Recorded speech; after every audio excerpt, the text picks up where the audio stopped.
Ok, il est 18h05, donc on va commencer. On accepte encore une personne et il y a des personnes qui vont nous rejoindre. Donc c'est parti. Bienvenue à tout le monde. Merci d'être présent aujourd'hui, ce soir, avec nous pour cette session qui va parler d'agilité, de données, de flux de valeur. Je pense que vous avez tous lu le pitch qu'on vous a partagé et j'espère que vous allez profiter de cette session. Je me présente, je m'appelle Fardine, donc je suis crafter chez Socraft. Crafter, c'est les membres de la communauté Socraft. Donc Socraft, c'est quoi? C'est une communauté d'experts qui est aujourd'hui située notamment en France, en Suisse, au Maroc, qui accompagne des organisations, des entreprises, du conseil à la réalisation, tout type d'entreprise, de la start-up au grand groupe. Et aujourd'hui, on partage cette session avec un autre crafter, Koussaï, qui nous fait le plaisir d'être la personne qui va vous guider pendant cette session. Moi, je suis juste là pour vérifier que tout fonctionne. Je vais vérifier aussi que tout le monde a accès à la présentation par la suite. Il y a un chat. N'hésitez pas à poser des questions dans le chat. Si vous voulez prendre la parole pendant que la session se déroule, je pense qu'on est en nombre restreint, à part s'il y a trop de monde qui parle en même temps. N'hésitez pas à lever la main pour demander la parole et prendre la parole pour qu'il y ait plus d'interactivité dans cette session. Et voilà, je pense que c'est tout pour moi. Je vais laisser la parole à Koussaï qui va se présenter et qui va nous emmener dans son monde. Merci, merci Fardine. Merci à Socraft pour l'opportunité qui m'est donnée de vous parler d'indicateurs, de Flowmetrics, de Dorametrics et également d'IA. Comment est-ce qu'on peut améliorer l'efficience opérationnelle des équipes et des organisations avec les Flowmetrics, les Dorametrics et monter en maturité sur l'expertise analytique avec l'IA. Donc, c'est le sujet de ce meet-up. Je vais vous partager mon écran. Donc, ça sera ce meet-up, ça sera. Alors, vous me dites si vous voyez bien mon écran. Voilà. Est-ce que c'est bon pour vous? C'est bon, on voit ton écran. Parfait. Je réduis la fenêtre du Teams au maximum. Alors, Fardine, je te laisserai m'interrompre si tu vois qu'il y a des questions, etc. Parce que moi, je vois pas les commentaires. Donc voilà, n'hésitez pas s'il y a des questions. C'est vraiment un meet-up interactif. L'idée, c'est pas que je fasse une présentation et que vous disiez rien. Si vous avez des questions, n'hésitez pas à les poser, qu'on puisse échanger pendant tout le long de ce meet-up. Donc, ce meet-up, ça va être à la fois une présentation. Je vais vous présenter des slides, voilà, sur un peu comment fonctionne la mesure d'efficience opérationnelle, comment fonctionne l'IA, mais également, je vais vous faire une démo en live, montrer en live comment fonctionne Flow Analytics Pro, qui est l'outil que j'ai développé, et ce qui va venir avec la version 8 qu'on livre fin juin, et notamment qui va contenir énormément de nouvelles fonctionnalités sur l'analyse à partir de l'IA. Alors, je vous partage, hop, je lance la présentation, si ça veut bien, oui, voilà. Alors, je me présente d'abord, je m'appelle Koussaï Farfra, pour ceux qui ne me connaissent pas encore. J'étais coach agile, j'étais développeur, Scrum Master, etc. Maintenant, je me présente plus comme consultant en efficience opérationnelle. C'est vraiment mon objectif. Ça l'a été tout au long de ma carrière, notamment quand j'ai découvert l'agilité et quand j'ai eu ma première expérience sur les Flowmetrics. C'était chez AXA en 2012. Depuis, je m'en sers régulièrement sur toutes mes missions et c'est ce qui m'a amené à développer Flow Analytics Pro.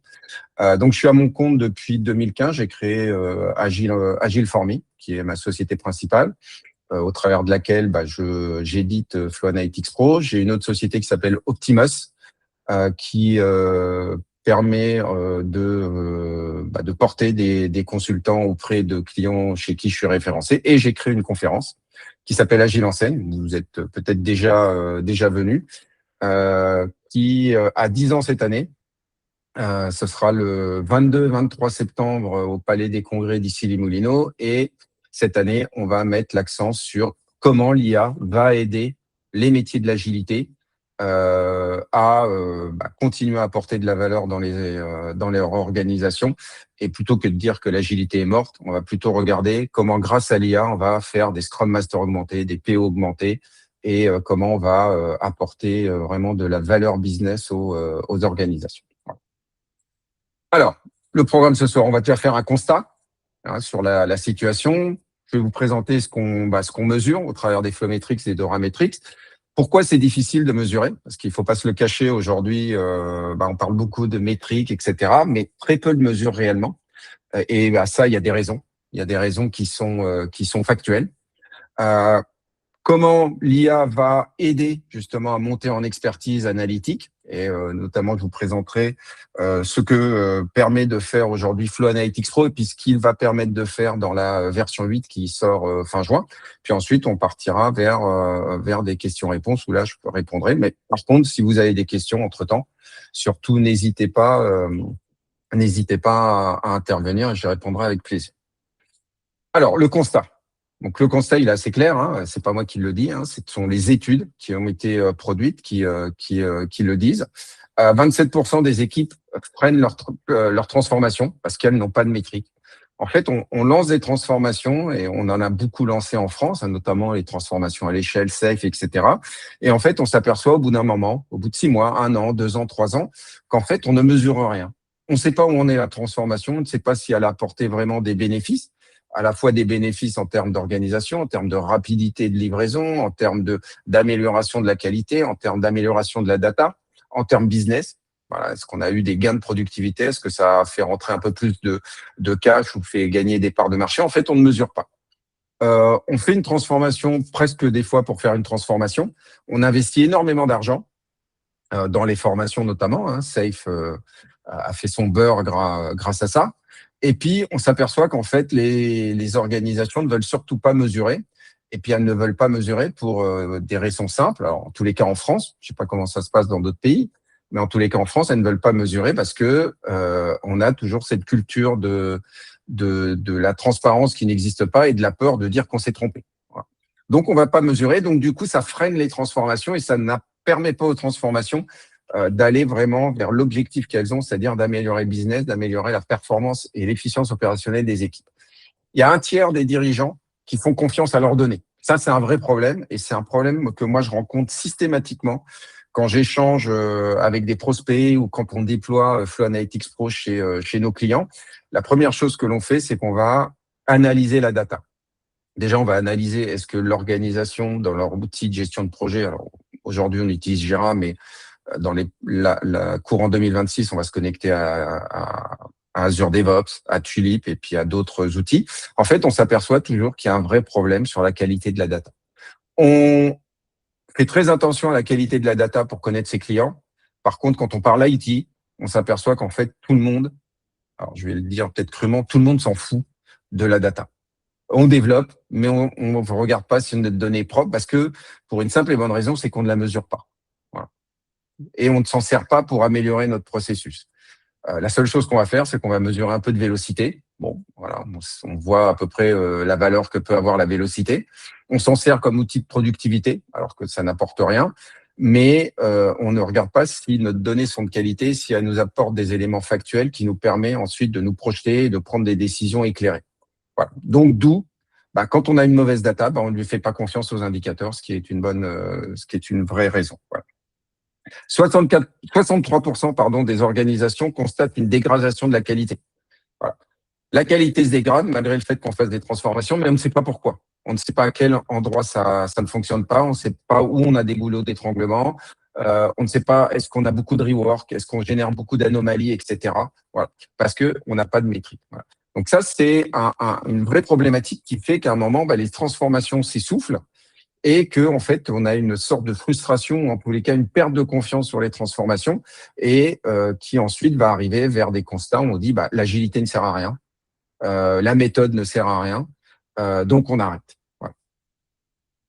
Alors, c'est un peu paradoxal quand on constate ça parce que on s'aperçoit que dans la société, en fait, on mesure tout le temps. On mesure tous, tout le temps, à n'importe quel moment, et pour plein de choses. À titre personnel, quand vous faites du sport, bah, vous allez peut-être mesurer votre performance. Combien vous faites de kilomètres, combien de temps vous mettez pour faire des kilomètres. Voilà. Moi, par exemple, je me suis remis au sport il y a quelques temps. Et puis, bah, je me suis donné un objectif qui est de pouvoir courir 10 kilomètres d'un coup d'ici la fin de l'année. Et donc, à chaque fois que je vais faire du sport, je vais courir, bah, je rajoute 1 kilomètre. Et puis j'essaie comme ça. Et j'essaie de regarder bah, le temps que je mets au kilomètre. Donc, en fait, je mesure ma data et je mesure ma performance et je vois sur ma performance, elle augmente, elle s'améliore et comment je fais pour l'améliorer. Donc, à titre personnel, je mesure des données. Donc, vous le faites à titre personnel pour le sport, vous pouvez le faire pour la santé. On va mesurer un peu, on va aller faire nos examens, mesurer notre taux de cholestérol, etc. On va mesurer est-ce que notre sommeil est bon, combien d'heures on dort, est-ce qu'on fait des rythmes d'apnée ou pas, etc. Est-ce que ça a un impact sur notre santé? Donc, ce sont des indicateurs. Vous travaillez dans la finance ou vous investissez dans la bourse ou dans les bitcoins, je sais pas, ou même vous gérez vos comptes. Ben, en fait, c'est de la data que vous allez mesurer. Vous allez mesurer vos dépenses, comment elles sont réparties. Est-ce que vous dépensez plus à un moment ou à un autre? Quand vous préparez un voyage ou un week-end, ben, vous allez regarder la météo. Voilà, la météo, c'est pareil. On va mesurer tout un tas de données pour donner des prévisions qui vont permettre à des métiers de pouvoir travailler, comme les agriculteurs, etc. À vous de prévoir vos week-ends, etc. Voilà. Dans l'industrie, c'est pareil. Dans l'aéronautique, quand on a eu la période du Covid, eh ben, on avait énormément de mesures qui étaient faites, des mesures du terrain qui remontaient et qui permettaient de prendre des décisions plus ou moins éclairées. Ça, chacun a son avis là-dessus. Mais en tous les cas, c'était des données factuelles sur une situation qui permettait ensuite de prendre des décisions parce que on avait des informations précises. Voilà. Et bizarrement, dans l'IT, en fait, on s'aperçoit qu'on ne mesure pratiquement pas. Voilà. Pour tout un tas de raisons, c'est que déjà, on a toujours eu cette culture pendant un moment du flicage, de la sanction. S'il y a un problème, on va sanctionner. On a ce manque de transparence aussi qui existe souvent, où on n'a pas le droit à l'erreur. Donc tout ça fait que il y a un environnement qui s'est créé qui fait que on n'a pas voulu mesurer notre performance pour améliorer notre efficience opérationnelle. Aujourd'hui, ça devient un vrai problème. Parce qu'aujourd'hui, on doit livrer de plus en plus vite. On a l'IA qui accélère les choses. On a une concurrence qui est de plus en plus forte. On a des coûts qui sont de moins en moins acceptables quand on met du temps à livrer un produit parce qu'on a de moins en moins de budget et on a des restrictions budgétaires de plus en plus importantes. Donc, ça devient de plus en plus important de mesurer sa data, de mesurer sa performance opérationnelle pour être le plus efficient possible. Alors, pour ça, on va utiliser 2 types de mesures. La première, c'est les flow metrics. Donc, je ne sais pas si vous en avez déjà entendu parler, si vous connaissez. Les flow metrics, en français les métriques de flux, c'est ce qui va nous permettre de mesurer la vitesse, la fluidité, l'efficience de tout notre système de création de valeur. En fait, c'est tout votre flux de création de valeur. Entre le moment où une demande arrive chez vous, jusqu'à ce qu'elle soit livrée à votre client. Voilà. Donc, vous pouvez avoir plusieurs systèmes de flux en fonction du nombre d'équipes qui interviennent pour traiter une demande. Mais quand vous les mettez bout à bout, ça va vous permettre de voir en fait quand nous, on a une commande d'un client, il se passe tant de temps avant que cette demande soit traitée et livrée au client. C'est ce qui importe le client final. C'est pas de vous dire, moi, j'ai développé cette fonctionnalité, cette demande en 5 minutes. Non, le client final, lui, ce qui l'intéresse, c'est entre le moment où je l'ai commandé le lundi, ça arrive le vendredi, il a fallu 5 jours pour que je sois livré. Voilà. Et ça, c'est important, ce genre de mesure, parce que ça va vous permettre à la fois de mieux répondre aux attentes de vos clients, de mieux vous organiser pour pouvoir tenir des engagements. Par exemple, quand Amazon vous dit qu'il va vous livrer en prime le lendemain à telle heure, il a des mesures qui lui permettent de savoir, en fonction du nombre de commandes, en fonction des produits qui sont commandés, de l'endroit, dans quel entrepôt ils se trouvent, etc., est-ce qu'ils sont en capacité de pouvoir tenir leur engagement de livraison le lendemain avant 13 heures. Voilà. C'est pas au doigt mouillé, c'est pas un pari qu'ils font, c'est basé sur des mesures d'efficience, sur des mesures de flux. Donc, et ils utilisent en fait les flow metrics pour pouvoir prendre ces décisions. Voilà. Et ça permet également du coup de voir où vous allez avoir des goulots d'étranglement, où il y a des blocages, ou le nombre de rework, par exemple, de travail qui a été terminé mais qui revient parce qu'en fait c'est le travail a été mal fait ou il y a des erreurs, etc. Donc, tout ça va vous permettre d'améliorer l'efficience de votre flux. Voilà. Donc, ça va servir à identifier la valeur qui stagne dans le processus, à avoir de meilleurs délais de livraison et puis à faire des projections. Donc, avec ça, vous allez pouvoir utiliser, par exemple, ce qu'on appelle la simulation de Monte-Carlo pour faire des projections probabilistiques et avoir un meilleur niveau de confiance sur votre capacité à tenir vos promesses auprès de vos clients ou auprès de votre direction. Ça, c'est la partie, on va dire, delivery. Mais à un moment, il faut aussi livrer. Donc, quand on fait du développement logiciel, on livre des fonctionnalités en production. On ne fait pas que les développer. On ne fait pas que les spécifier, les développer, les tester, mais on les livre en production. Donc, c'est là où les Dora Metrics interviennent. Les Dora Metrics vont permettre de savoir est-ce que toute notre partie Ops, dans tout le flux DevOps, la partie développement et la partie Ops, si toute la partie Ops est efficiente. On peut développer très rapidement, traiter très rapidement une demande, mais si cette demande, en fait, va mettre du temps à être livrée en production, en fait, on perd notre engagement. Voilà. Et c'est ce que les Dora Metrics vont pouvoir mesurer. Elles vont mesurer la fréquence de déploiement. Est-ce qu'on livre régulièrement en production? Voilà. Est-ce qu'on a une livraison régulière qui permet d'être rapide, d'être efficace, d'être réactif? Ou est-ce qu'on fait des livraisons une fois par mois, une fois tous les 3 mois? Voilà. Il y a une époque où c'était tous les 6 mois. Et là, ça veut dire qu'on est moins réactif. Et qu'on peut moins répondre à une demande ou à une urgence. Est-ce que nos temps de traitement, nos temps de livraison, nos temps de changement sont rapides? Est-ce quand on livre, on a des plantages? Voilà, moi, par exemple, je suis intervenu dans une société où à chaque fois qu'il y avait une livraison, il y avait tout un tas de plantages. Et des fois, les livraisons en production mettaient 1 jour, 2 ou 3 jours parce que c'était extrêmement complexe. Voilà. Donc, quand vous gagnez du temps sur toute la phase de delivery, mais que vous perdez du temps sur les livraison en production qui en plus, quand vous livrez, ça plante une fois sur 2, en fait, vous perdez tout le bénéfice de l'efficience opérationnelle que vous avez mis en place. Et puis, c'est aussi, quand vous avez un plantage, est-ce que l'équipe est suffisamment réactive pour pouvoir traiter cette anomalie rapidement et pouvoir restaurer le système le plus rapidement possible. Voilà. Donc, l'ensemble de ces éléments, de ces indicateurs, associés à la satisfaction client, vous permet d'avoir une validation, une vision complète sur l'efficience opérationnelle de votre flux de valeur et sur votre capacité à pouvoir répondre aux attentes de vos clients. Voilà. Oui, je t'en prie. Vas-y. On a une question. Est-ce que la notion de flow metrics est un concept qui appartient à un modèle de maturité ou à un standard particulier? Alors, ça appartient pas à un modèle de maturité. Les flow metrics, ça vient du Lean, tout simplement. C'est aussi associé au Kanban. Donc, c'est pas une méthodologie en tant que telle. Ce sont des mesures d'indicateurs. Donc, on va mesurer le débit, on va mesurer le temps moyen de traitement d'un ticket, le temps de vieillissement des tickets dans l'encours. C'est pas associé à une grille de maturité ou à une méthodologie en particulier. Voilà. Donc, je sais pas si ça répond à la question. Donc, vous allez. Ouais. Je pense que oui. Ouais, voilà. Donc, vous allez retrouver les flow metrics dans tous les domaines, dans l'industrie. Bêtement, vous allez, je vais dire une bêtise, mais vous allez chez McDo, ils vont mesurer les flow metrics. Combien de temps on met quand on prépare un sandwich? En combien de temps il doit être préparé? Combien on livre de sandwichs par jour ou par semaine? Ce qui permet en fonction des heures, ce qui permet de savoir est-ce qu'on aura beaucoup de clients, pas beaucoup de clients, etc., etc. Voilà.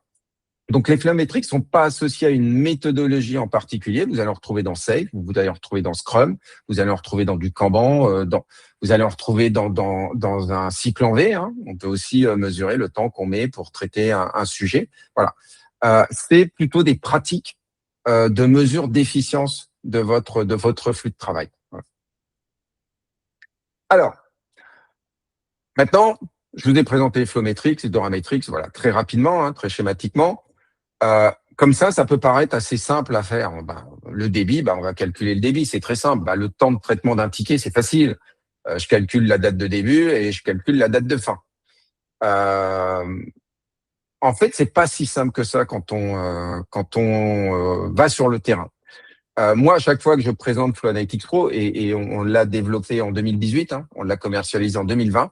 Aujourd'hui, on a une quinzaine de clients à travers le monde, que ce soit aux États-Unis, au Québec, en Angleterre, même en Suède. Et en fait, au début, avant la période Covid même, on a énormément essuyé de refus de la part des organisations, ne serait-ce que pour le tester. Et ces refus, ils étaient dus à énormément d'éléments. Déjà, le premier, c'était la qualité de la donnée. C'est que les organisations se rendaient compte, quand on leur disait on va le connecter à votre outil, on va récupérer la data, on va mesurer les indicateurs, en fait, ils se rendaient compte immédiatement que leurs données n'étaient pas de qualité. Et plutôt que de se dire on va nettoyer notre data, on va la rendre de meilleure qualité, comme ça on va pouvoir mesurer notre efficience opérationnelle et puis s'améliorer, en fait, ils préféraient dire non, dire qu'on a une data de mauvaise qualité, le reconnaître ouvertement, veut dire qu'en fait, on n'a pas fait notre taf. Et donc, du coup, comme on n'a pas le droit à l'erreur, on risque d'être sanctionné. Et ce qui, moi, me choque, c'est que ce discours, je l'ai pas eu de manager ou de dirigeants qui, eux, étaient plutôt pour faut avoir un système gestion de projet, une data propre. Non, ça venait de Scrum Master, ça venait de responsables de transformation et ça venait de coach agile qui se rendaient compte qu'en fait, ils n'avaient pas fait le taf pour lequel ils auraient dû être là. Voilà, on va plutôt faire des cérémoniales, on va plutôt expliquer la méthode, mais l'efficience opérationnelle, apparemment, c'était pas la priorité. Puis en plus, quand vous associez à ça un bashing, un Jira bashing assez régulier qui fait que Jira c'est jamais bien, tel outil c'est jamais bien, voilà par principe, et que ce qui compte seulement c'est l'équipe, vous arrivez à une situation où en fait l'équipe, même si elle est de qualité, elle ne peut pas répondre aux promesses à ses clients parce qu'elle n'a pas une efficience opérationnelle efficace, parce qu'elle n'a pas une data qui lui permet de prendre des bonnes décisions. Voilà. Donc la qualité de la donnée, c'est un élément important. Et d'ailleurs, nous, quand on déploie Flow Analytics Pro, la première chose qu'on propose, c'est de faire un diagnostic de la data. Donc on fait un diagnostic de la data, on fait des préconisations d'amélioration, on forme ensuite les équipes sur la compréhension des flow metrics, des Dora metrics, et ensuite on va faire une conduite de changement pendant 3 mois pour les aider à monter en maturité sur l'expertise analytique. Donc l'autre problème, c'est la culture de la transparence. Voilà. Il faut qu'on accepte que des fois nos données sont pas propres. Enfin, sont pas propres, plutôt sont pas bonnes. On peut avoir un cycle time élevé. Oui, on peut avoir un taux d'anomalie important. On peut avoir un goulot d'étranglement parce qu'une personne n'a pas toujours le temps, par exemple, un PO n'a pas toujours le temps de valider les tickets. Voilà. On a le droit de pas être parfait, mais dans nos entreprises, dans nos organisations, souvent c'est pas accepté. Et plutôt que de se dire on n'est pas parfait, on est humain, on peut toujours s'améliorer, et la donnée va me permettre de voir où il y a un problème et de vraiment me focaliser pour résoudre ce problème et améliorer les choses et avoir un flux plus efficient. On préfère cacher les choses, un peu en mode vivons heureux, vivons cachés. Et ça, c'est un vrai problème. C'est un vrai problème parce qu'en fait, à force de mettre la tête sous terre, on n'améliore pas la situation. Au contraire, elle va s'amplifier. Et ce que ça risque de faire, c'est du désengagement. À un moment, les équipes vont se désengager. Il va y avoir une perte de confiance de vos utilisateurs, une perte de confiance de vos clients et une perte de confiance de votre image de marque. Voilà. Donc ça, c'est un vrai problème. L'autre souci, c'est aussi un manque d'expertise analytique. Ça, moi, je l'ai constaté. Quand je parle des flow metrics, de Dora metrics, que ce soit des consultants, des agilistes, des coachs agiles, souvent, je me retrouve en face de personnes qui, même si elles savent de quoi il s'agit, ont une difficulté à analyser en détail et à pouvoir interpréter les indicateurs. Et ça, moi, je ne jette pas la pierre, je le comprends parfaitement. Moi, j'ai appris ça en 2012 sur le terrain. Il m'a fallu énormément de temps pour commencer à maîtriser les concepts et j'apprends toujours. Et aujourd'hui, par contre, je suis en capacité, avec toutes ces années où j'ai travaillé dessus, où j'ai vu des dizaines de projets, des dizaines de cas, où maintenant je suis en capacité de pouvoir analyser différents indicateurs, différents graphiques et de pouvoir associer les éléments pour avoir une big picture et comprendre une situation. C'est pas donné, ça demande un peu d'expérience, ça demande un peu de pratique, ça demande de s'intéresser au sujet. Voilà. Et ça, on manque d'expertise analytique aujourd'hui là-dessus. Et pourquoi on manque d'expertise analytique? Parce qu'en fait, il n'y a pas de formation, tout simplement. Il y a très peu de formations, voire il n'y en a pas, sur les flow metrics ou sur les Dora metrics. Vous allez regarder Safe, on vous en donne pratiquement pas. On va vous parler méthodo, Scrum c'est pareil, Kanban, alors Kanban on en parle dans les formations obligatoirement parce que ça fait partie de la 3e pratique de Kanban, mais vous trouverez très peu, voire aucune formation sur le sujet. Et quand elles existent, en fait, c'est pas la priorité des entreprises, c'est pas la priorité des équipes. Voilà. Et ça, c'est un vrai souci. Voilà. Parce que si vous formez pas les personnes, ça veut dire qu'il n'y a pas d'intérêt pour le sujet. Et donc, du coup, vous ne pourrez pas déployer une expertise. Alors, autre élément qui rend le sujet, l'implémentation des Flowmetrics et des Dorametrics difficile, c'est également les différents rôles qui ne s'accaparent pas ce sujet, qui ne s'approprient pas ce sujet pour pouvoir améliorer le fonctionnement des équipes qu'ils accompagnent. Bon, ça va être les Scrum Masters. Alors, je ne jette pas la pierre à tous les Scrum Masters. Hein. J'ai été Scrum Master, j'ai été coach agile, j'ai été manager. Donc, j'ai eu aussi, je suis passé par là et j'ai eu la même attitude quand j'ai commencé en Scrum Master. Moi, je m'occupais des cérémoniales. Je faisais mon rôle de Scrum Master, protéger l'équipe. Par contre, les indicateurs, c'était pas trop mon sujet. Quand je l'ai découvert en 2012, là, j'ai complètement changé. Mais aujourd'hui, on voit encore souvent, et je le vois, même dans les équipes que j'accompagne, qui utilisent Flow Analytics Pro, qu'il y a une tendance côté Scrum Master à ne pas utiliser les indicateurs pour essayer d'améliorer le fonctionnement des équipes, pour accompagner l'équipe vers une amélioration continue et une efficience opérationnelle.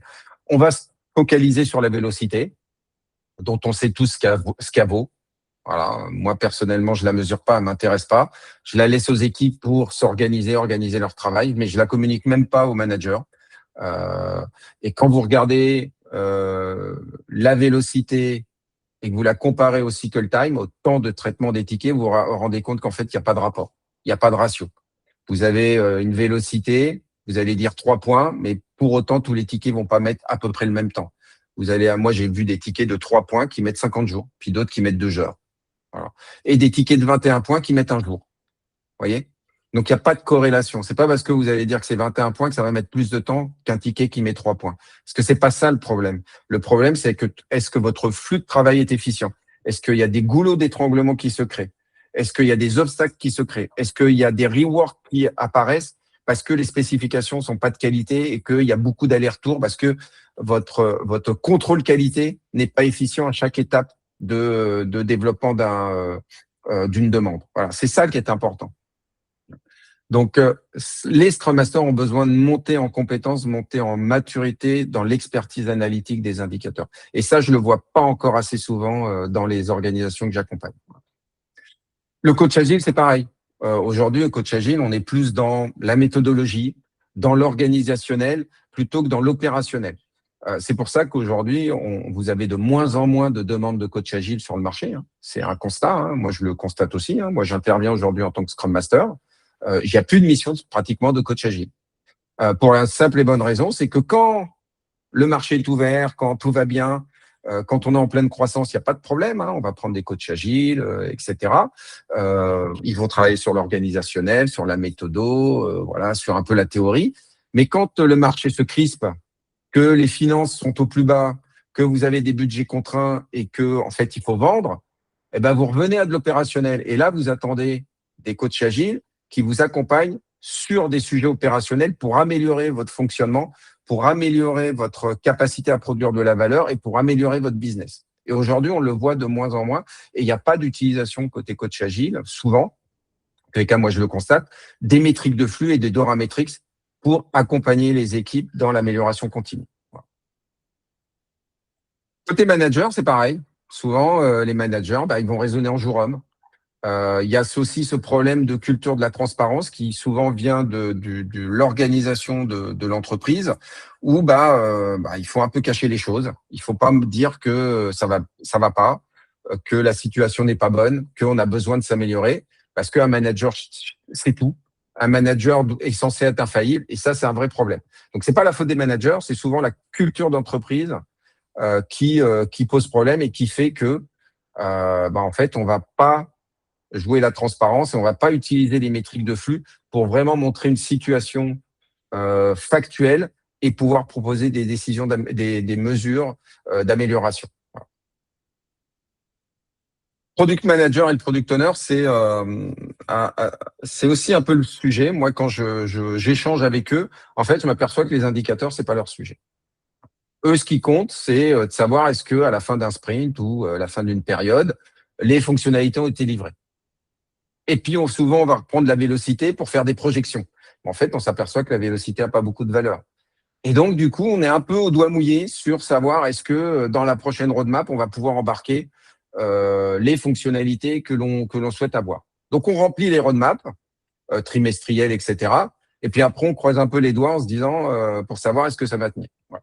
Moi, j'ai eu le cas dans une banque. Voilà, il y avait une transformation safe qui avait eu lieu. Il y avait eu un premier PI planning, PI qui avait eu lieu. Et puis à la fin, moi, j'avais commencé à mesurer, à faire des mesures pour savoir un peu combien de fonctionnalités avaient pu être développées. Voilà, les délais moyens. Bon, j'avais utilisé les indicateurs. Et ensuite, en fait, j'étais venu au PI suivant, PI planning suivant, en leur expliquant que, en fait, on ne pourrait embarquer, en regardant les statistiques, on ne pourrait embarquer au maximum qu'une cinquantaine de fonctionnalités dans ce prochain PI, une cinquantaine de features. Et là, en fait, personne m'a écouté. Parce que les managers voulaient absolument embarquer toutes les features qu'elles avaient, donc plus d'une centaine. Et qu'est-ce qui s'est passé? Donc, ils ont embarqué. Au final, on n'en a pas livré plus de 50 à la fin du second PI. Puis, il a fallu encore un PI pour que ça commence à rentrer. Et puis ensuite, ils ont compris que, oui, mesurer les indicateurs, mesurer la performance, mesurer l'historique, ça permettait quand même de pouvoir prendre des engagements au prix du métier un peu plus fiables. Voilà. Parce que c'est bien de vouloir faire tout ce que le métier veut, mais à un moment, il faut lui faire des promesses qui sont tenables. Sinon, vous générez de la frustration, vous générez de la déception et vous générez une perte de confiance. Alors, vous me le dites si vous avez des questions avant que je passe à la suite. Donc là, on a vu les flow metrics, les Dora metrics, voilà un peu ce qu'on va mesurer. On a vu les difficultés de mesurer. Pourquoi c'est difficile de les mettre en œuvre. Pourquoi des fois on ne peut pas les mettre en œuvre alors qu'on voudrait le faire. Maintenant, moi, j'ai constaté pendant toutes ces années que même quand on déploie l'application Flow Analytics Pro, ça restait très difficile pour les organisations de mesurer les indicateurs. Alors, les mesurer, c'est simple avec l'outil, ça le fait automatiquement, mais surtout de les interpréter et de monter en maturité sur l'expertise analytique. Et c'est là où on a mis ça en place il y a un peu plus d'un an. C'est là où l'analyse IA apporte une grande valeur.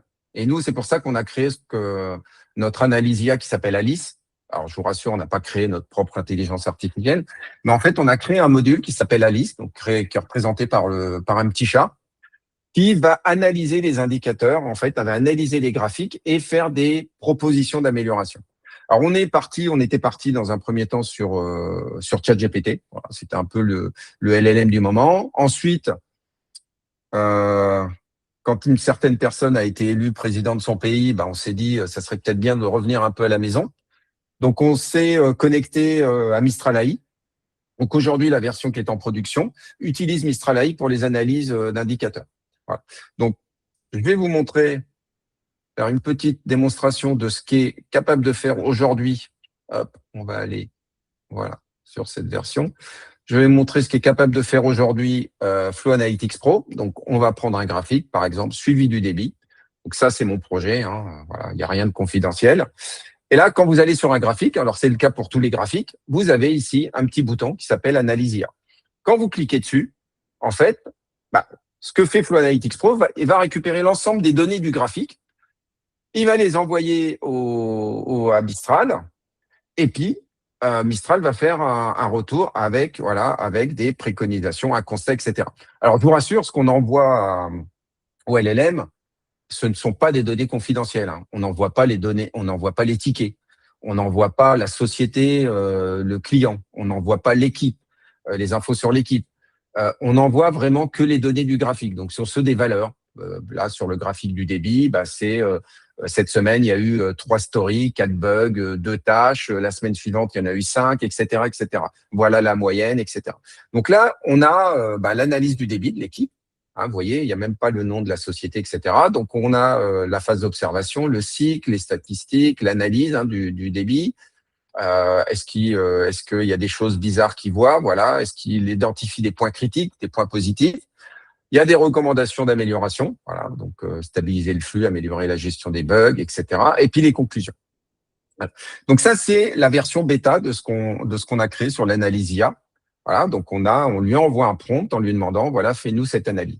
Cette analyse, vous avez, la possibilité de la récupérer au format PDF. Voilà. Et donc là, quand on génère le PDF, on fait la réconciliation, on met les informations sur le projet, etc. Et puis, vous pouvez le copier puis le mettre dans un rapport si vous le voulez. Voilà. Donc ça, on l'a sur tous les graphiques. Et puis, on l'a également sur…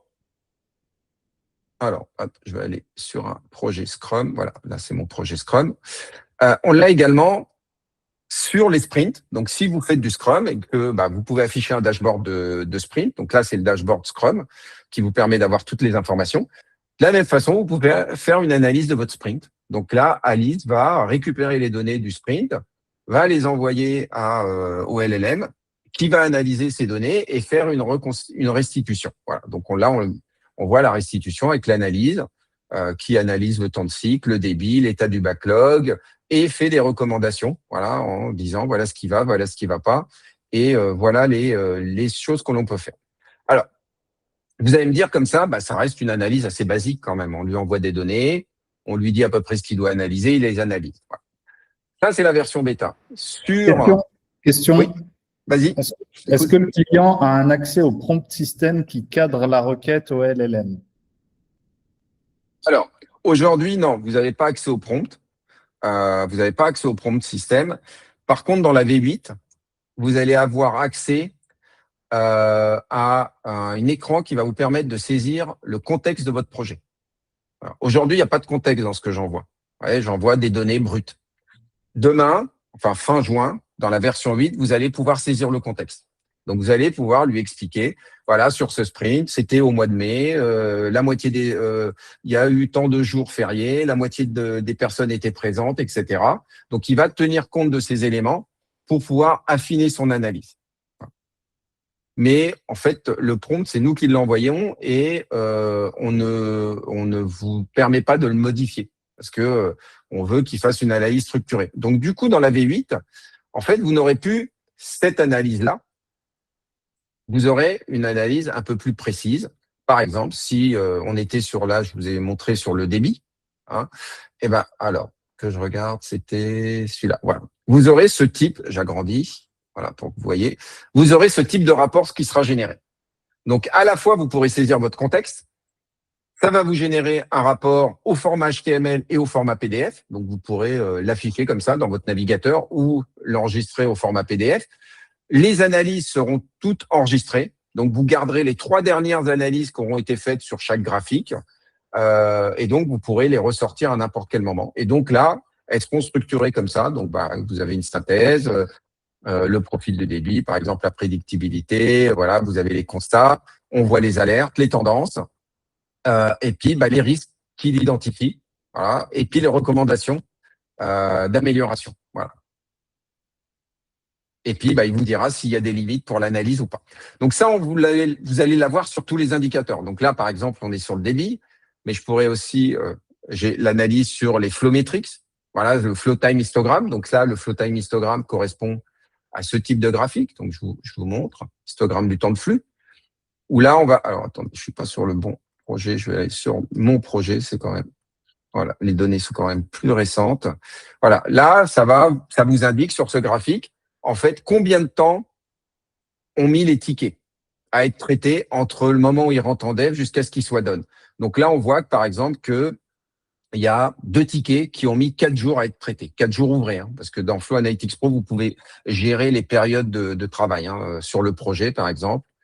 Alors, je fais une petite digression. Non, c'est pas là, c'est dans la nouvelle version. Là, par exemple, et ici, vous pouvez définir en fait les jours de travail, les jours fériés, les périodes de travail, les plages horaires de travail. Et à partir de ça, ça permet de calculer les indicateurs en jours ouvrés. Sur la version 8, vous pourrez carrément le définir projet par projet. Donc ça, c'est ce qui va arriver. Donc par exemple, sur l'histogramme de temps de flux, vous aurez ce type d'analyse. Voilà. Donc, vous voyez, hein, ça vous identifie mais immédiatement s'il y a des problèmes, s'il y a des tickets qui mettent trop de temps, s'il y a si vous êtes sur un graphique, une tendance prédictible ou pas, voilà. Il analyse les zones, etc. Est-ce que c'est en rapport avec ce qu'on appelle les service level expectations, c'est-à-dire les niveaux de service attendus? En général, on part de 85% des tickets. Là, on voit que 85% des tickets ont mis 47 jours au moins à être traités. Si votre délai de livraison, il doit être inférieur à 45 jours, c'est que vous avez un problème. Donc, il faut travailler sur votre flux. Il faut analyser votre flux plus en profondeur pour savoir à quel endroit vous perdez du temps, pourquoi est-ce que les tickets mettent autant de temps à être traités et mettre en place les actions d'amélioration pour baisser ce délai. Voilà. Donc, on a les risques, etc., les recommandations. Voilà. Donc, du coup, j'ai 47 jours. OK, je vais aller regarder mon flux par étape. Et là, je vais regarder, OK, pour chaque étape, je vais voir combien de temps les tickets mettent en moyenne pour être traités. Et c'est là où je vois, par exemple, ils mettent beaucoup de temps dans l'étape d'attente. Voilà, Ready for Dev, je m'aperçois qu'ils passent pratiquement 20 jours ouvrés. Donc, c'est là où j'ai mon goulot d'étranglement. Et en Dev Done, pareil, c'est une étape d'attente, ils passent pratiquement 15 jours. Donc, mes deux goulots d'étranglement sont là. Donc, je perds, à eux deux, je perds plus d'une trentaine de jours sur des étapes d'attente. Donc, ça veut dire qu'on a des goulots d'étranglement, on a un stock qui n'est pas adapté au flux d'absorption de l'équipe. Donc, on doit retravailler ça. Voilà. Donc, ça permet, d'un constat général, de pouvoir faire une analyse un peu plus poussée. Et du coup, là, vous avez votre rapport qui va vous dire exactement où est le problème et où vous devez, voilà, on voit les ready for development, les dev done, il nous le dit immédiatement. Voilà, les problèmes, les goulots sont ici. Voilà, mes deux goulots d'étranglement sont ici. Et je vois la répartition entre étapes actives et étapes inactives, parce qu'avec Flow Analytics Pro, vous pouvez définir les étapes actives et les étapes inactives. Il indique exactement quelle est la répartition du temps et où sont les problèmes. Voilà. Donc ça, on a une question là. Il se passe quoi si un Scrum Master ne tient absolument pas compte, voilà, on va dire, ne tient absolument pas compte de l'analyse et des recommandations de l'IA? Il se passe ce qui se passe aujourd'hui, quand il n'en tient pas compte, c'est qu'il continue comme il fonctionne aujourd'hui et puis il continue à se planter. Il continue à ne pas respecter les délais, il continue à livrer des produits de mauvaise qualité, il continue à frustrer son client final, il continue à perdre de l'argent à sa boîte, tout simplement. Voilà. Voilà ce qu'il continue à faire s'il ne prend pas en compte les préconisations de l'IA. Et puis surtout, il continue à ne pas se comporter de façon professionnelle, voilà, en n'utilisant pas les outils qui lui permettent de monter en maturité sur l'analytique et améliorer le processus de ses équipes. Ce qui est le rôle du Scrum Master, on est bien d'accord. Le Scrum Master, il n'est pas juste là pour faire des daily Scrum et puis animer les cérémoniales, hein. Ni dire je vais protéger l'équipe et tout le monde s'entend bien. Le Scrum Master, il est là pour améliorer le flux, pour permettre à l'équipe de tenir ses promesses et permettre d'améliorer l'efficience opérationnelle de l'équipe dans un objectif business. Les entreprises ne paient pas des personnes juste pour développer par plaisir. C'est pas une association. Ils payent des personnes et ils prennent des Scrum Masters pour leur permettre de délivrer de la valeur à leurs clients dans de bonnes conditions, dans de bons délais et avec le niveau de qualité attendu. C'est ça qu'on attend d'eux. Voilà. C'est pas juste de faire de la méthodo. Donc, s'il ne suit pas les préconisations de l'IA, si vous voulez que je vous dise, c'est que pour moi, c'est une faute, tout simplement. Voilà. Alors, donc, on a toutes les analyses. Donc là, par exemple, là, on est sur du constat. Vous voyez, on a tout un tas d'indicateurs qui vont constater quelque chose qui est fini. Voilà, on va mesurer combien de temps on a mis pour traiter un ticket, combien de tickets on a traité sur une période, etc. Mais on aimerait bien aussi être un peu proactif. C'est-à-dire qu'on ne va pas attendre la fin de la bataille pour savoir est-ce qu'on s'est bien battu. Donc, on va utiliser, par exemple, le graphique de suivi du vieillissement des tickets. Donc là, on est sur l'encours. Et là, j'analyse immédiatement depuis combien de temps les tickets sont présents. Donc là, je sais qu'il y a un ticket qui est là depuis 252 jours. Ah, mince, il est dans l'encours depuis 252 jours. Mais comment ça se fait? Ça fait 251 jours qu'il est en ready for dev. On l'a oublié, il y a un blocage, c'est quoi la raison? Parce que celui-là, quand il va sortir, il va détériorer les performances. Et puis, s'il est là depuis 250 jours, est-ce qu'on en a vraiment besoin? Donc, ça permet aussi de se poser des questions et puis de nettoyer sa base. Moi, par expérience, j'ai accompagné plusieurs équipes il y a quelques temps chez un client dont je tairai le nom. Et donc, toutes les semaines, j'accompagnais les Scrum Masters et on faisait un état des lieux. Et à chaque fois, je leur demandais, est-ce que vous avez regardé votre aging chart, donc le graphique de vieillissement? Ah non, je l'ai pas regardé et tout. Et donc, quand on regardait ensemble, en fait, je leur disais, mais tu trouves normal qu'il y ait un ticket qui soit là depuis 2000 jours? Et en fait, ils s'en étaient même pas rendus compte. Parce qu'en fait, ils étaient en Scrum et que quand vous êtes en Scrum dans Jira, vous êtes sur votre board de Scrum, vous ne voyez que les tickets qui sont affectés au sprint. Et là, ils avaient des tickets qui n'étaient pas affectés au sprint, mais qui étaient toujours dans l'encours. Et ce graphique était le seul moyen de les voir. Et en fait, on s'est rendu compte qu'il y avait plein de tickets qui étaient là depuis 2000, 3000 jours et qu'en fait, qu'on avait complètement oublié.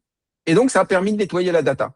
Donc, il y a eu des instructions claires qui ont été données pour, vous faites une revue complète de votre flux, de votre data et vous nettoyez la data. Voilà. Donc, ça permet d'améliorer. Puis, ça permet aussi, par exemple, à un moment de se dire, OK, j'aimerais bien savoir, ça fait combien de jours quels sont les tickets qui n'ont pas bougé depuis 20 jours. Je vois que ces tickets, ils n'ont pas bougé depuis 20 jours. Là, ça permet immédiatement de se dire pourquoi ils stagnent, pourquoi ils avancent pas. Donc, vous pouvez analyser. Et puis, du coup, alors je crois que c'est celui-là, du coup, Alice va faire cette analyse pour vous. Voilà. Elle va vous aider à augmenter votre maturité dans l'analytique et elle va faire cette analyse pour vous et elle va vous apprendre des choses. Voilà. Tout simplement.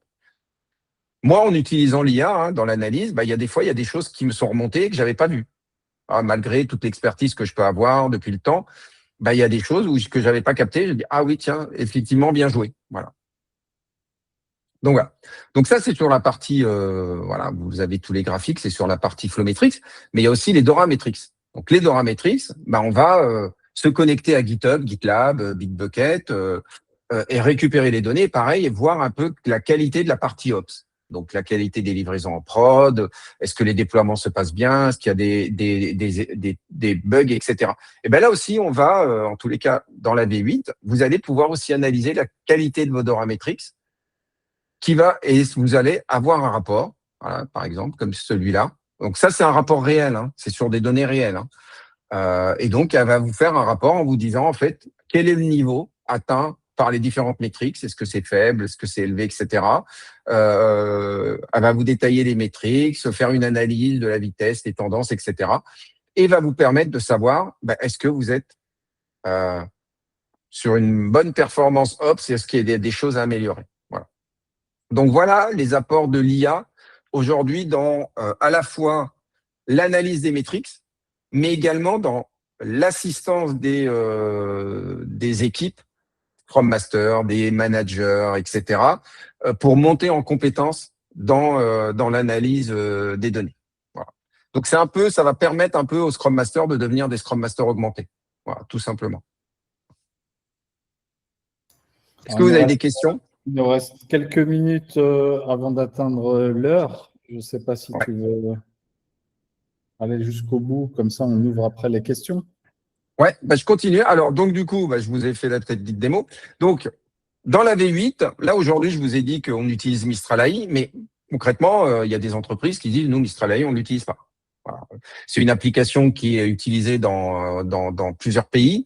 Donc, tout le monde n'utilise pas Mistral AI. Il y a des organisations qui ont leur propre LLM. En fait, dans la V8, vous pourrez choisir votre LLM, tout simplement. Vous pourrez dire, moi, je préfère Claude. Voilà. Moi, je préfère Mistral. Nous, c'est plutôt Gemini. Nous, dans notre société, on a des restrictions, c'est plutôt ce LLM. Donc, vous pourrez choisir parmi tous les LLM du marché.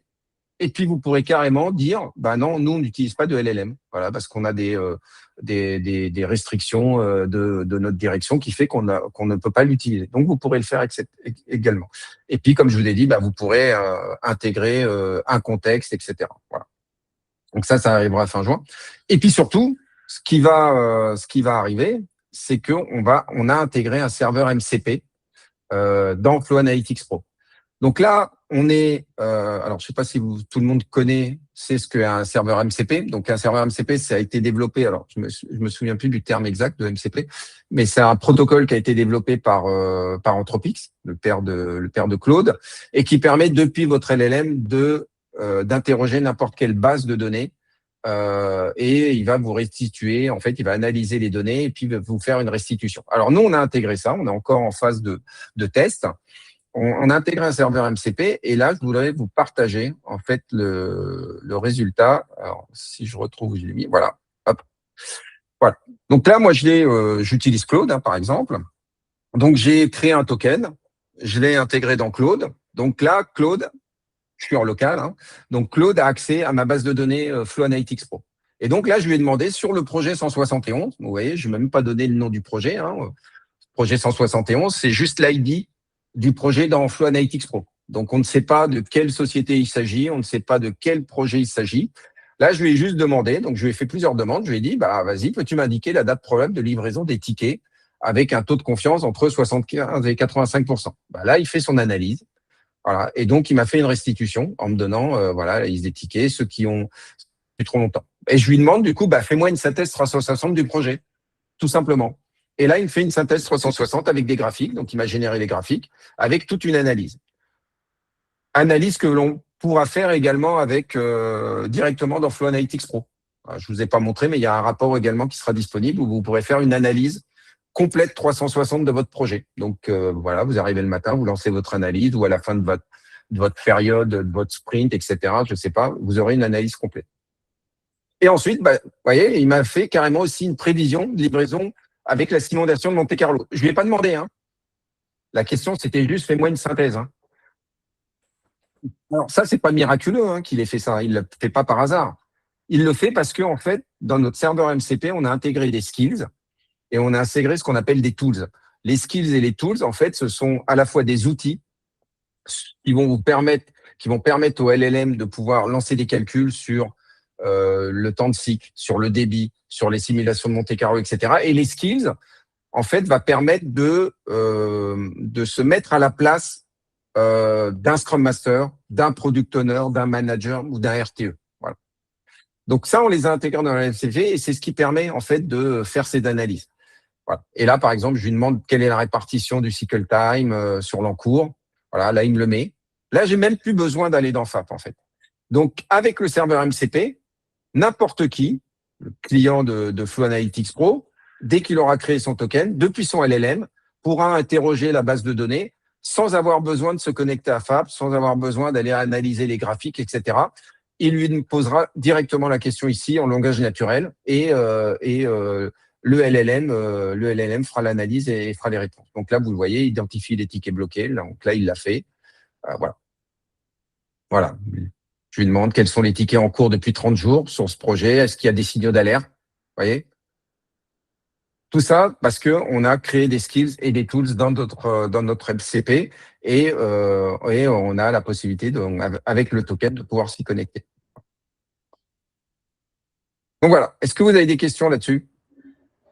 Alors, on a des questions dans le chat, mais elles sont un peu générales, donc je ne sais pas si tu veux les prendre maintenant ou plus tard. Moi, j'arrive à la fin, là. Donc, voilà, je vous ai parlé du serveur MCP, comment il fonctionne. Donc, pour conclure, ce que les métriques vont apporter, c'est plus de visibilité, une meilleure prédictibilité, une meilleure performance, de pouvoir plus facilement détecter les signaux faibles plus tôt. Et ça, clairement, ça permet également d'améliorer le fonctionnement de l'équipe, l'ambiance de l'équipe et la communication et la collaboration au travers de l'équipe. Voilà. On va se baser sur des éléments factuels, on va plus se baser sur un ressenti. Et l'IA va vous apporter une expertise que l'on a rarement et ça va aider les équipes à monter en maturité. Voilà, donc ça va devenir des équipes augmentées.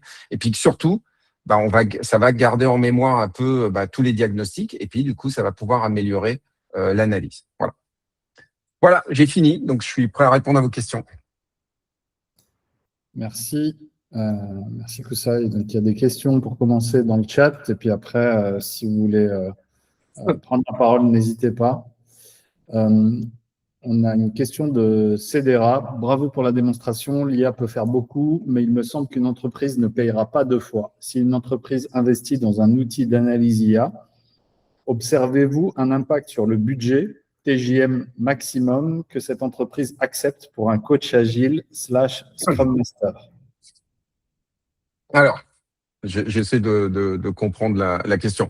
Alors, si le sujet, c'est est-ce que je me sépare de mon coach agile et de mon Scrum Master parce que maintenant, je peux faire l'analyse directement avec Flow Analytics Pro et l'IA, c'est un risque. C'est un risque. Moi, par contre, j'y crois moyennement. Je pense que... Alors, on est encore au début de l'IA, hein, c'est encore l'effervescence où on pense que grâce à l'IA, on va faire des économies pas possibles, donc on n'a plus besoin de personne, tout va fonctionner tout seul. J'ai cru comprendre que on y revenait petit à petit. Hein. Voilà, on s'apercevait que c'était pas si simple que ça. Donc il y a un peu d'ébullition en ce moment qui fait que on va être dans une zone de turbulence pendant peut-être encore un an ou deux. Mais je pense qu'à terme, ce que ça va apporter, c'est surtout un peu plus de rigueur et d'expertise. Et donc, effectivement, peut-être qu'on aura moins de Scrum Master ou de coach agile dans une entreprise, mais en tous les cas, ils seront beaucoup plus experts dans leur domaine et ils auront beaucoup plus d'efficience dans l'amélioration et dans l'efficience opérationnelle des équipes et de l'organisation. Voilà. Donc, moi, c'est ce que je pense. Donc, effectivement, on n'aura peut-être plus une armée de Scrum Master. Il y aura peut-être plus besoin d'un Scrum Master par équipe. Là, dernièrement, par exemple, un de mes clients qui utilise Flow Analytics Pro, il y avait voilà dans un domaine, il y avait 6 équipes, chacun un Scrum Master. Alors en plus le Scrum Master est à mi-temps parce que on considère qu'il a le temps de faire d'autres choses, etc. Mais bien sûr, quand vous êtes dev et Scrum Master, c'est les devs qui prennent le pas quand il y a des urgences, ce qui est normal. Et je leur ai clairement proposé, dit plutôt que d'avoir 6 Scrum Masters à mi-temps qui ne maîtrisent pas l'analyse, qui clairement sont pas dedans, qui sont pas intéressés, autant prendre un seul Scrum Master. Et d'ailleurs, on lui avait trouvé un autre terme que Scrum Master, mais plutôt quelqu'un, alors Lead Operational Officer, je crois que j'avais sorti un terme comme ça, un terme marketing. Mais l'objectif, ce serait d'avoir plutôt une personne qui va peut-être manager ou suivre plusieurs équipes et qui va servir de Flow Analytics Pro et de l'IA pour pouvoir les aider à s'améliorer, à améliorer leur efficience opérationnelle et à améliorer le business. Voilà. Donc, je ne pense pas qu'il y aura plus de Scrum Master ou de coach agile dans les entreprises. Par contre, je pense qu'il y en aura peut-être moins, mais qui seront meilleurs que ce qu'on a aujourd'hui. Voilà. C'est un avis personnel. Ok, alors on avait plusieurs questions de Michel, donc je vais revenir un petit peu en arrière. Je n'avais pas posé une question, j'avais dit qu'on la gardait à la fin. Donc pourquoi un LLM dans le cloud plutôt qu'un LLM open source on-premise entraîné spécifiquement sur la thématique? Alors ça. Flow Analytics Pro n'est pas que dans le cloud. Hein. Flow Analytics Pro, il est disponible bien sûr en mode SaaS. On est entre parenthèses, on est hébergé chez Scaleway, donc qui est un hébergeur français. Donc toutes nos données sont en France. Hein, les serveurs sont en France. On respecte la réglementation européenne. Donc aucun risque que ça parte ailleurs. On est aussi disponible en on-premise. On a des clients qui ont installé ça sur leur serveur d'entreprise. Et on est aussi disponible dans la marketplace Atlassian sur Jira Cloud. Voilà. Et au niveau du LLM, nous, on n'a pas de LLM. Hein. Je l'ai bien dit tout à l'heure. Hein. Alice, c'est notre IA qui appelle un LLM. Donc, c'est à vous de définir dans Flow Analytics Pro le LLM que vous souhaitez utiliser. Donc, ça peut être Mistral, ça peut être Gemini, ça peut être ChatGPT, ça peut être Claude, selon le LLM que votre entreprise a décidé d'utiliser. Voilà. Après, avec le MCP, c'est votre LLM d'entreprise qui va interroger FAP. Donc, que vous soyez sur du Claude, du Mistral, etc., en fait, c'est votre LLM qui va interroger Flow Analytics Pro. Donc, voilà. Donc, il n'y a pas besoin d'avoir un LLM intégré dans Flow Analytics Pro. On est compatible avec tous les LLM du marché. Toujours sur l'IA, est-ce qu'il est possible de challenger les recommandations de l'IA? Bien sûr, ça fait partie de votre esprit critique. Ça, bien évidemment. Alors, quand vous allez utiliser FAP directement et vous lui demandez de faire une analyse, on n'a pas mis encore de conversationnel. Donc, par contre, quand vous allez utiliser le serveur MCP, juste entre parenthèses sur la partie MCP, mon chat qui est pas content. Sur la partie MCP, on va mettre tous les skills à disposition dans GitHub. Donc là, on est en train de le faire. Donc, vous pourrez les utiliser, hein, mais bien sûr, il faudra avoir Flow Analytics Pro, mais ça sera en open source. Donc, en fait, c'est plutôt avec votre LLM, quand vous utiliserez le serveur MCP, que vous pourrez challenger l'IA. Quand elle va vous faire un retour en vous faisant une analyse, bah là, vous pourrez la questionner en lui disant « Est-ce que tu es sûr de tes calculs ?» etc. Moi, c'est ce que j'ai fait quand j'ai testé le serveur MCP. Hein. La première fois, il m'a sorti des résultats et je lui ai dit c'est bizarre, j'ai l'impression qu'il y a un problème. Je suis pas d'accord. Et donc, on a échangé et il s'est rendu compte « Ah oui, effectivement. » Voilà. Et donc, il a amélioré les choses. Voilà. Donc, c'est plutôt avec votre LLM que vous allez pouvoir faire du conversationnel. Mais dans la V8, effectivement, on n'aura pas de conversationnel encore dans Flow Analytics Pro, mais ça viendra plus tard. Top. Merci. Mais on a le droit de challenger l'IA. Hein. On doit garder notre esprit critique. Alors, il y a un commentaire et je vais y associer une question. Donc, le commentaire de Florence qui dit « Merci pour ce tour d'horizon qui met bien en valeur le plus de l'outil sur l'analyse de la performance et sur la professionnalisation des agents de transformation. » Et du coup, je me regarde d'un commentaire qui est arrivé plus haut de Cedera qui dit que pour maintenir leurs habitudes et leur confort, les Scrum Masters et coachs agiles pourraient être les premiers à ne pas vouloir cet outil. Et donc, vu que je sais que voilà, tu es dans le métier depuis des dizaines d'années, tu as vu le métier se transformer, quel est ton regard vis-à-vis de la transformation même des agents, des agents qui transforment les organisations? Donc là, on parle beaucoup des coachs agiles, des Scrum Masters. Est-ce que tu vois des changements dans ce métier-là, dans les contextes dans lesquels tu es impliqué? Ouais, c'est une question intéressante hein, et je suis d'accord. Enfin, je partage un peu l'avis de Cedera. Et en fait, j'en ai parlé un petit peu au début, mais c'est le constat que j'ai fait quand j'ai commencé à présenter Flow Analytics Pro auprès de sociétés, de grands groupes, etc. Et souvent des grands groupes qui faisaient par exemple des transforms à l'échelle avec Safe. Et sachant que dans Safe, on a quand même le framework dit clairement que dans la version 6, il faut mesurer les indicateurs. Donc je m'étais dit, c'est vraiment l'outil qu'il leur faut parce que ça va les aider à mesurer des indicateurs. Parce que nous, on peut aussi mesurer des indicateurs sur des organisations Safe. Et en fait, je me suis rendu compte que non, pas du tout. En fait, ça les intéressait pas du tout. Et que j'avais pas en face de moi les bons interlocuteurs. C'est qu'au début, moi, j'allais voir les Scrum Masters que je connaissais. J'allais voir les responsables de transfo, j'allais voir les coachs agiles en me disant, eux, ça va être des super ambassadeurs pour m'aider à vendre le produit et à l'implémenter dans l'entreprise. Et en fait, tout le contraire. C'est les premiers qui ont fermé la porte en disant, oula, surtout pas. Et moi, j'ai un responsable d'une grande assurance française qui est venu à Agile en scène pour dire qu'il était très agile, qui m'a dit clairement en face, les yeux dans les yeux, ton outil, on ne le prendra pas. Ah, j'ai dit, tiens, il y a peut-être un problème, hein, il répond peut-être pas aux besoins. Puis il est très bien, mais on ne le prendra pas parce que notre data est pas bonne. Ah, ok, donc super, profitons-en, améliorons la data. Parce qu'en plus, Flow Analytics Pro permet de voir quand la data est pas bonne. Ah oui, mais je le ferai pas parce que j'ai pas envie que les Scrum Masters se fâchent. Voilà, c'était ça. Et donc c'était terminé. Voilà. Parce qu'il fallait pas vexer les Scrum Masters, parce que voilà. Donc et ça, je l'ai vécu plusieurs fois où des coachs agiles m'ont dit non, les indicateurs, ça ne nous intéresse pas, c'est pas notre priorité. Voilà. Et quand j'en parle à des Scrum Masters, en fait, on s'aperçoit que c'est pas leur priorité. Leur zone de confort, c'est la vélocité et c'est animer les cérémoniales. Voilà. Fort heureusement, ça commence à changer parce que clairement, hein, le métier de Scrum Master se durcit, le métier de l'agilité se durcit.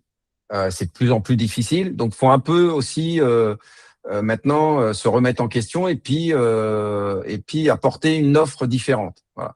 Donc là, par exemple, chez le client chez qui je suis, là, qui m'a rappelé, tous les Scrum Masters maintenant utilisent Flow Analytics Pro. Ils l'utilisent opérationnellement dans leur analyse. Les rapports sont produits tous les mois. Ça remonte au DSI qui analyse ça pendant les réunions.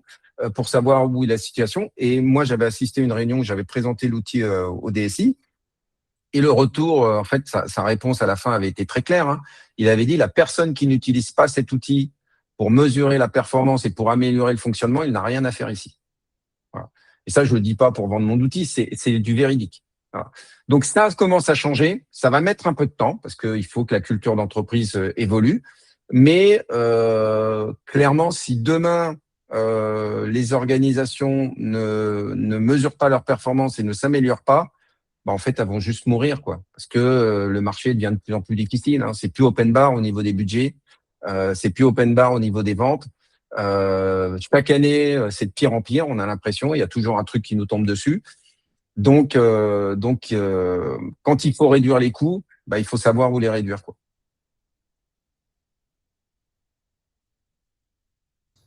Il y a des commentaires, mais pas de vraies questions. Donc des gens qui réagissent sur la présentation et sur le produit. Est-ce qu'il y a des gens qui veulent encore poser des questions ou prendre la parole? Appuyer sur un sujet, donner son avis, challenger. On laisse un petit peu de temps juste que...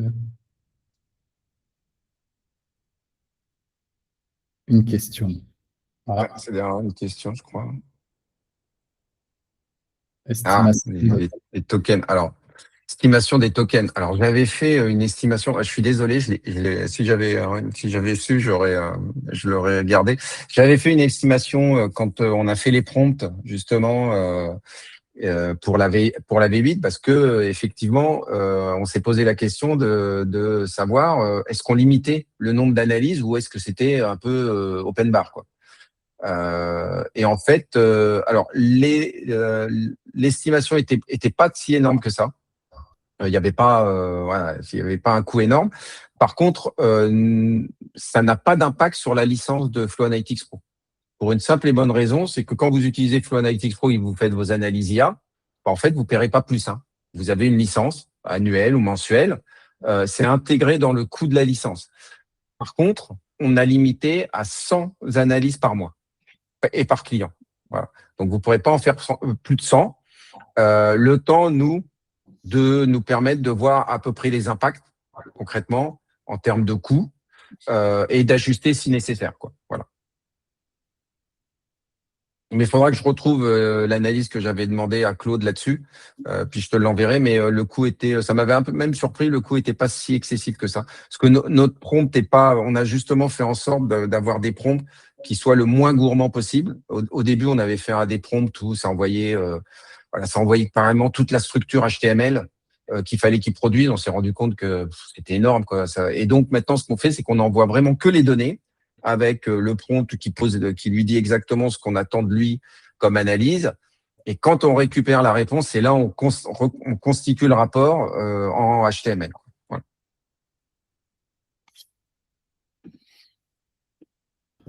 Ok, alors s'il n'y a pas d'autres questions, pas d'autres remarques, pas d'autres volontés d'intervenir, je propose qu'on s'arrête ici. Je vais remercier encore une fois tout le monde d'avoir été présent et puis pour vos interactions et vos questions. Merci Koussaï pour la présentation qui sera diffusée sur un canal dans un futur proche. Je rappelle juste qu'il y a déjà des événements qui sont prévus. Donc sur la page Meetup, vous avez la suite des événements. On a donc 2 événements prévus prochainement. On fait des événements en présentiel aujourd'hui, notamment à Lausanne, en Suisse. Le but, c'est d'en faire aussi ailleurs à un moment venu et des présentations en visio pour toucher aussi le plus grand monde. Donc, la prochaine session, comment l'IA transforme la dynamique des équipes agiles, sera animée par Dunia le 25 juin en visio. Et puis, on a User Interfaces in the Age of LLM.